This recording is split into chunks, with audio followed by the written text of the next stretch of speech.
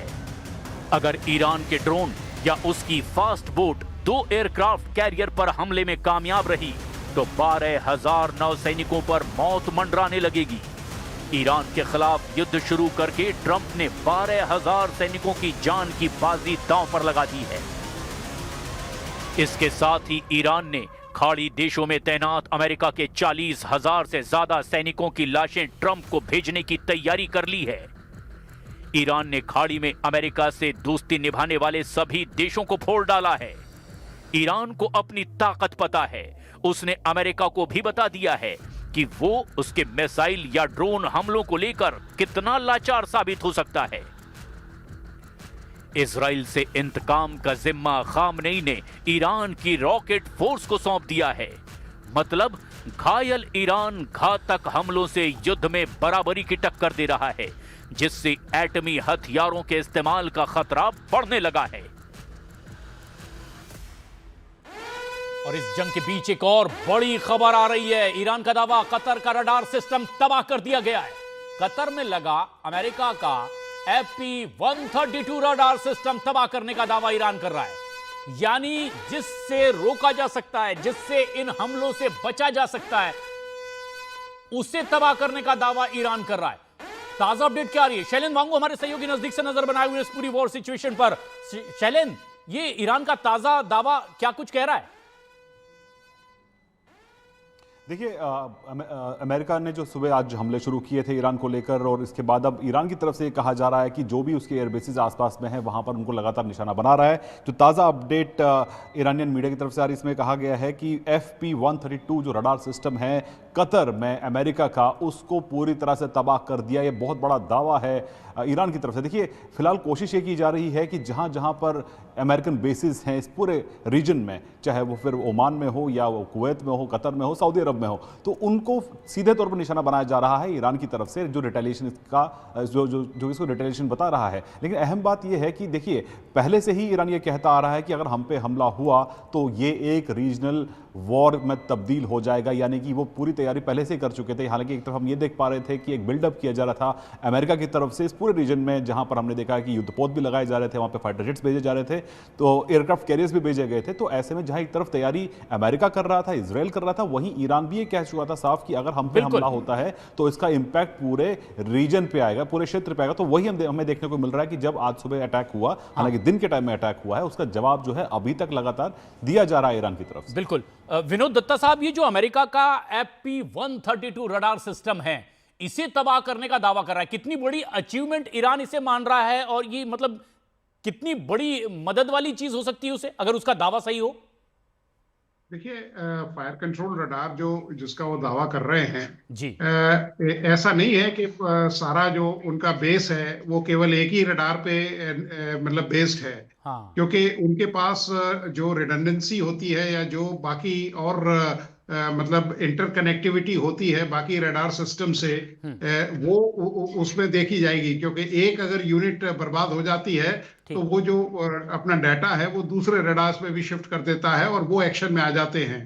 तो यस, ये ईरान के लिए एक अच्छी न्यूज है, लेकिन ये नहीं कहा जा सकता कि साहब पूरा बेस को उसने नेस्तनाबूद कर दिया गया है, क्योंकि हर एक ऑपरेशन में कंटिजेंसी प्लानिंग की जाती है और ये मतलब वॉर गेम किए जाते हैं कि साहब अगर ये आपकी यूनिट उड़ गई तो इसके एवज में कौन यूनिट काम करेगी और कैसे उसका फायदा उठाया जाएगा। तो इन सब चीजों को ध्यान में रखते हुए यस, ईरान के लिए अच्छा है, क्योंकि आजकल जो प्रिसीशन जो एमिनेशन है उसमें काफी सटीक टारगेट्स पे वो निशाने बैठते हैं, क्योंकि जो इनकी सीईपी वगैरह है वो बड़ी कम रहती है। तो ये ईरान के लिए यस एक अचीवमेंट है। हाँ। लेकिन ईरान इसके ऊपर मतलब कोई अपना जीत का परचम नहीं लहरा सकता। हाँ, बट ये है कि उसने एक टारगेट अपना सेट किया और उस पर कामयाबी से हिट कर दिया। लेकिन कर्नल दानवीर, ये इस ओर भी इशारा करता है कि भाई डिफेंस सिस्टम कहीं ना कहीं नाकाम हुआ होगा तब ये सब कुछ हो पाया है?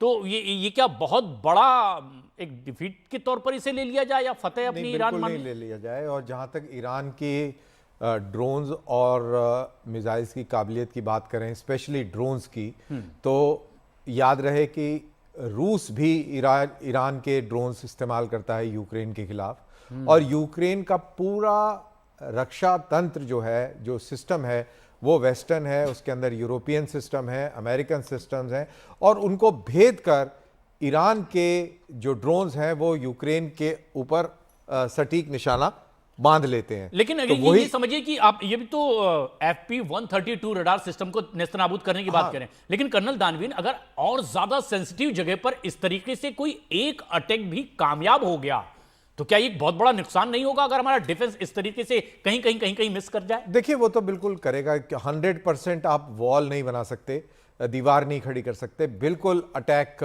होंगे। और इसकी बात डोनाल्ड ट्रंप ने कह दी अपने उसमें कि हमारी कैजुअलिटीज होंगी और हमें तैयार रहना पड़ेगा। और जहां तक रेडार का सवाल है, दत्ता साहब ने बिल्कुल सही बात करी कि वो जो रेडार एक खत्म भी हो गया उससे कोई फर्क नहीं पड़ता, क्योंकि बहुत बड़ा नेटवर्क होता है ये। हाँ। और कोई ज्यादा मेजर इंपैक्ट नहीं है।